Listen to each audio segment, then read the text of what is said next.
If your photos often look flat, chaotic, or just not quite professional, there's a high chance the problem isn't your gear or your lighting. It's your composition. And here's what no one tells beginners. You can have the best camera in the world, perfect exposure, and stunning colors. But if your composition is weak, the photo won't speak to anyone. The truth is, composition is the invisible language of photography. It's what tells your viewer where to look, what to feel, and what the story is, without saying a single word.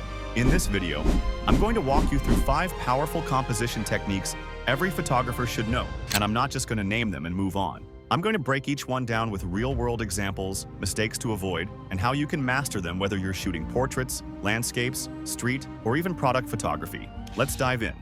The first technique is the most famous one, but also the most misunderstood, the rule of thirds. Most beginners learn this one early, but they treat it like a checkbox. Place your subject on one of the thirds, and that's it. But what's often missed is why it works. The rule of thirds divides your frame into 9 equal parts, 2 horizontal and 2 vertical lines. By placing the subject or key elements at the intersections, you create balance and tension. Why tension? Because the subject isn't dead center. Your viewer's eyes are pulled slightly to one side. That's what makes it interesting. Now imagine this. You're photographing a person standing at the beach during sunset. If you place them right in the center, it's fine.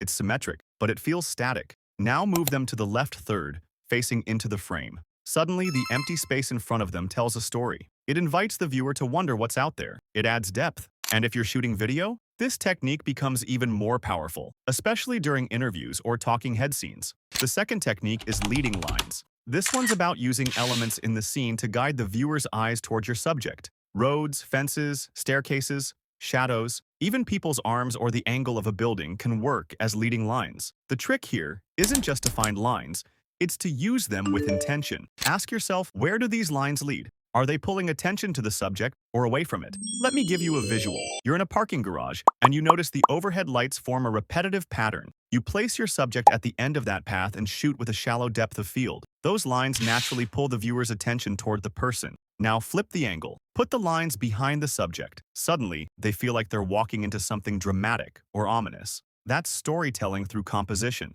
The third technique is framing within the frame. This is where you use objects like windows, doors, arches, leaves, or even people to frame your subject inside the photo. The psychological effect of this technique is powerful. It isolates the subject, adds layers, and draws instant focus, especially in busy environments. Picture this. You're photographing a musician through a slightly open doorway. The door acts as a natural frame, while the subject remains in focus inside. It's intimate. It feels like the viewer is sneaking into a private moment. And the best part? This technique works perfectly with smartphones too. Just hold up any object with a hole or gap in front of your lens and shoot through it.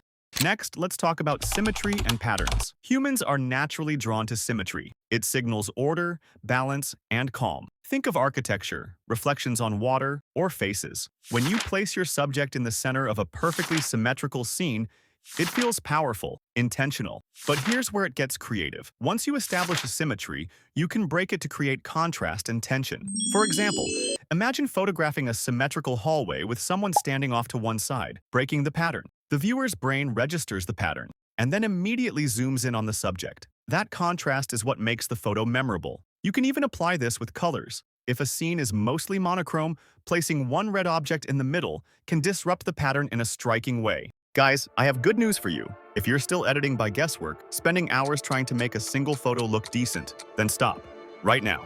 Because the guy who shoots celebrities, Oscar winners, even presidential candidates, is about to show you exactly how he does it. From raw to flawless.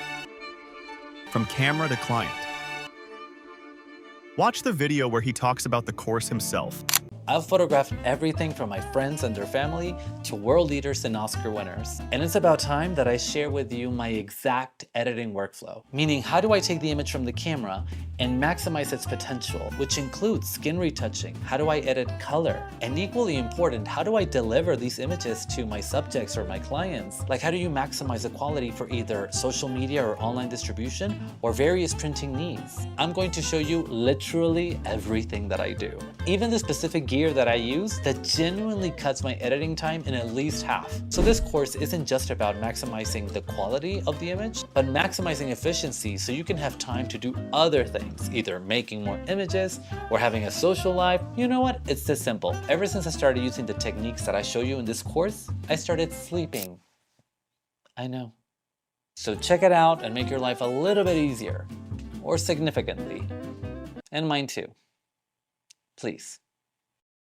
And finally, we get to the technique that separates good photographers from great storytellers: depth and layers. Many beginner photos feel flat because they focus only on one subject and ignore the rest of the scene. But if you include elements in the foreground, middle ground, and background, you create dimension. Your photo becomes immersive. Think about a street photo. The subject is walking in the middle of the frame, but in the foreground there's a blurred-out bicycle tire. In the background, soft light from a storefront. Those layers make the image feel alive.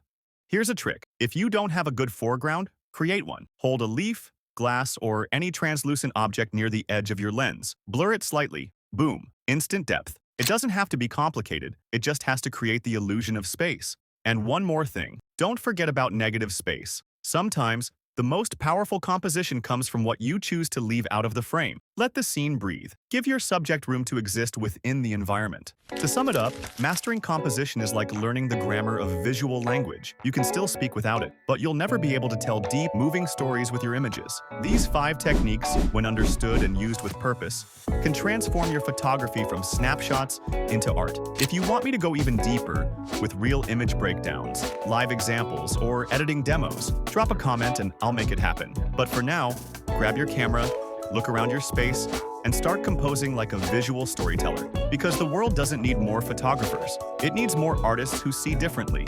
If this inspired you, let me know in the comments which technique you're going to try first, or if you already do one of them. And of course, don't forget to like, subscribe, and hit that bell, because in the next video, we'll dive even deeper into how to scale each of these techniques.